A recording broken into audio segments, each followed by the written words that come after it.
शेती जी आहे ती ओलिताखाली आली पाहिजे यासाठी विशेष प्रयत्न करतायत.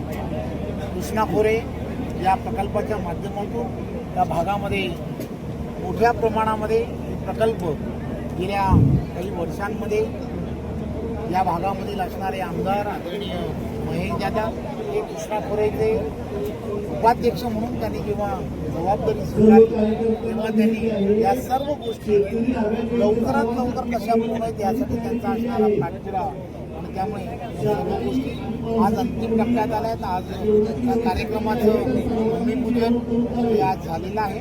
लवकरच 11 महिन्याच्या आत हा पूर्णच्या पूर्ण प्रकल्प पूर्ण होईल आणि आदरणीय देवेंद्रजी जलपूजनाच्या कार्यक्रमाला.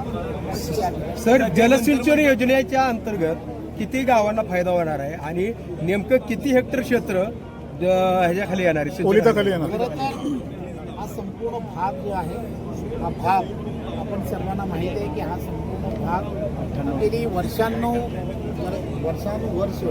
हा संपूर्ण भाग जो आहे तो दुष्काळग्रस्त म्हणून असणारा हा भाग होता आणि जवळजवळ या भागामधील असणारी 80-90 गावं जे आहेत त्या गावांना आणि तिथल्या असणाऱ्या शेतीला त्याचा सर्वात मोठा फायदा होतो. सध्या जंतर मंतरमध्ये नीट पेपर संदर्भात विद्यार्थी आंदोलन करत आहेत. त्याला विरोधक आता राजकीय वाहिन्यांचा प्रयत्न करत आहेत. पंतप्रधानांचा थेट राजीनामा मागण्याची. खरं तर काल आदरणीय पंतप्रधान नरेंद्र मोदीजींनी या संदर्भामध्ये जे नीटच्या संदर्भामध्ये झालेली जी घटना आहे त्या घटनेबद्दल सविस्तर सांगितलेलं आहे. सर्व प्रवक्ते वारंवार हे सांगण्याचा प्रयत्नही करतायत.